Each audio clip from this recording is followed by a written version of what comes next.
मते कांग्रेस दल जो गुरु दायित्व देइछि भद्रक जिल्लार दायित्व निश्चय सर्वप्रथम आम सभापति खड़गे जी, सोनिया गांधी जी, राहुल गांधी, प्रियंका गांधी समस्त को धन्यवाद देउछि।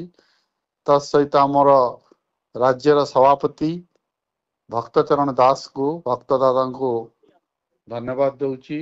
सीनियर लीडर जी अछंती निरंजन बाबू, अंत बाबू समस्त को मु धन्यवाद जनाऊछि।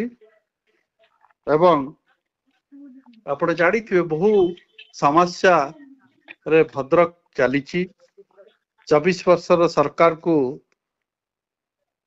उठेई फिंगी देइथिबा तळे एबे जो नुवा सरकार आछि ताटू बहुत किछि आशा रखचंती भद्रकवासी, किंतु वर्ष हैला आमे जहा देखुछु सेमिति किछि आखि दृश्य काम हैनी। ता बदल रे जोटा केबे भद्रक रे हो नथला अपराध आज बढ़ी चलीछि, आज दुर्नीति बढ़ी चलीछि। हाँ, मेडिकल कॉलेज करिवे बोली गोटे से घोषणा करिसेंती सरकार, नूतन सरकार, किंतु एबे जाए ता कार्यकारी हेई पारनी। बहुत दुर्नीति हेइछि। आखंडवाणी को रास्ता पाई कोटी कोटी टंका आछि हेई पारनी। मां भद्रकाली पीठ को कोटी कोटी टंका आछि से काम हेई पारनी। मलिक मैदान बा मदीना मैदान रे बहु प्रकार करप्शन हेइछि आपण माने जानुथुबे।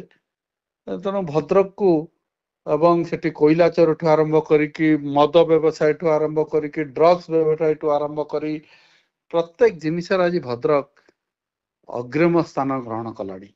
दुखर कथा जो भद्रक को विगत दिन में डॉक्टर हरेकृष्ण महताब, नीलमणि बाबू, जुगल बाबू निज हाथ रे गठन करथिले से भद्रक आज भद्रक पई आमे चिंतित। मु श्योर जे कांग्रेस लोक माने आमे कांग्रेस दल को सुदृढ़ करिवु एवं आगामी दिन में कौन से अनीति दुर्नीति भद्रक वासी पाखरे आमे करैया को दबु नहीं।